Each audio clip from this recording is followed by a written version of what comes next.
Salut!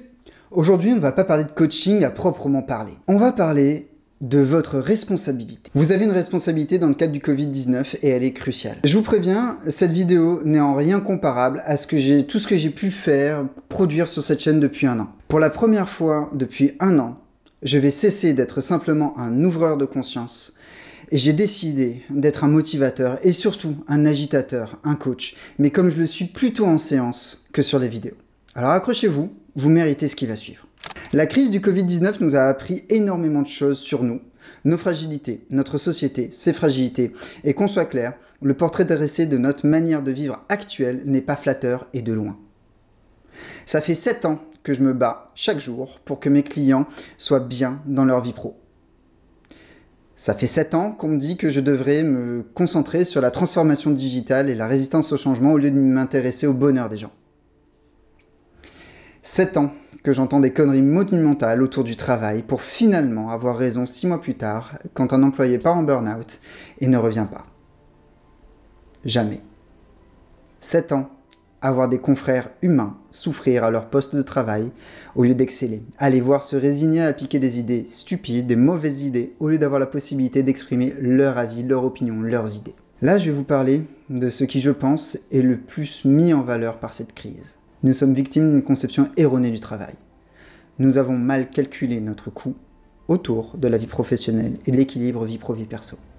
Clairement, il y a un coup de gouvernail à mettre dans l'autre sens. On ne va pas surcorriger, mais il faut s'y intéresser et de très près. Je vous parle depuis mon salon. Mes enfants sont en train de jouer dans leur chambre. Ma compagne les garde, s'en occupe pendant encore 1 heure et ensuite ce sera mon tour. Cette situation, nous sommes 65 millions de Français à la vivre, à la connaître en ce moment, et à peu près 3 milliards d'humains dans le monde entier. Le confinement. Cette situation exceptionnelle fait que nous avons été forcés de passer au télétravail, de changer nos modes de travail, de développer une conscience accrue, par exemple, des rendez-vous inutiles et des rendez-vous essentiels. Toutes les cartes sont rebattues et il nous appartient de créer une nouvelle réalité professionnelle pour nous. Ne pensez pas que la fenêtre de tir restera ouverte indéfiniment. On a déjà un gouvernement qui commence à nous mettre la pression pour relancer la croissance le plus tôt possible en charbonnant comme des fous à la fin du confinement, et peu importe quand il aura lieu d'ailleurs. On a une économie mondiale au ralenti, et tout le monde voit bien que si on ne repart pas rapidement comme avant, certains vont y laisser des plumes. Et pourtant, si on repart comme avant, on manque une occasion. Parce que je ne dis pas qu'il ne faut plus travailler, je dis qu'il faut travailler différemment.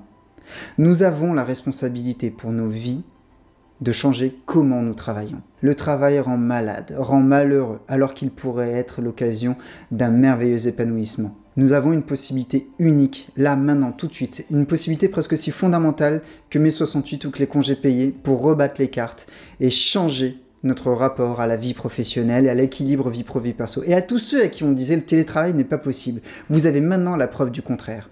Et à tous ceux à qui on disait qu'un temps partiel n'était pas possible, la preuve en est que oui, grâce à l'éducation nationale et à la continuité pédagogique, vous pouvez le dire maintenant. Nous n'avons qu'une vie et il nous appartient de la vivre comme nous l'entendons. Je ne condamnerai personne qui souhaite devenir plus riche financièrement. Je ne critiquerai pas ceux qui veulent un confort matériel différent de celui que je pense comme normal et acceptable. Je veux simplement que chacun puisse vivre une vie riche.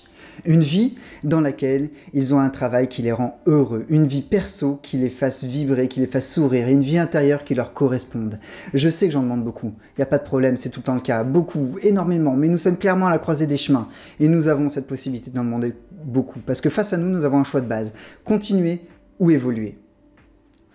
Continuer à souffrir au travail, continuer à avoir la sensation de passer notre vie à la gagner, continuer à se sentir comme des rouages de productivité pour toujours produire plus sans compter comment on produit. Continuer à flinguer nos écosystèmes, continuer à tuer nos contemporains en leur confiant le soin de produire ce que nous consommons et du coup en leur laissant l'honneur douteux de vivre dans un brouillard permanent. Ou alors on évolue. On accepte enfin que notre avancée technologique permet clairement de décentraliser le travail. On évolue et on accepte enfin qu'on peut travailler ensemble sans être dans la même pièce. On évolue et on accepte enfin qu'on peut faire confiance aux employés pour gérer leur charge de travail et leur temps en autonomie. On évolue Et on accepte enfin qu'on peut être entièrement impliqué dans la mission d'une entreprise en étant en temps partiel et que ce n'est pas nécessairement une mauvaise chose d'être à temps partiel. On évolue, on accepte qu'être père ou mère ou équivalent est plus important que nos emplois et nos vies professionnelles et qu'on devrait arrêter d'opposer vie pro et vie perso. On évolue et on accepte enfin que nos vies valent mieux qu'un métro boulot imposé et une productivité toujours plus importante, toujours plus exacerbée. On évolue, on accepte enfin qu'on mérite nos vacances, nos pauses, nos voyages, nos sorties plus tôt du boulot pour faire un bon dîner pour notre famille, nos conjoints, nos amis. On évolue et on accepte enfin qu'on mérite d'avoir du vide et de l'ennui dans nos vies pour y créer de la fantaisie, l'originalité, l'étincelle quoi. On évolue, on accepte enfin qu'on mérite de travailler différemment et de créer une bonne entente avec nos entreprises, qu'on soit patron ou employé.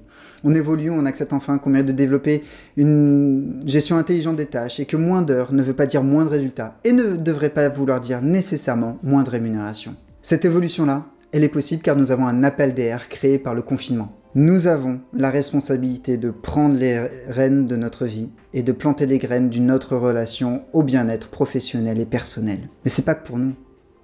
Nous devons le faire, mais pas que pour nous. Nous avons cette responsabilité envers les générations futures.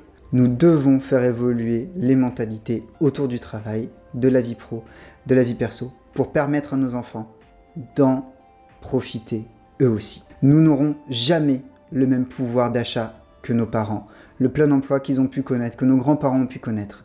Nous avons par contre la possibilité de vivre une vie professionnelle que nous choisissons, qui nous fasse vibrer et qui nous permette de vivre une vie riche, riche en bonheur, riche en harmonie et riche en satisfaction. Et il en est de notre responsabilité. Nous nous devons d'agir maintenant.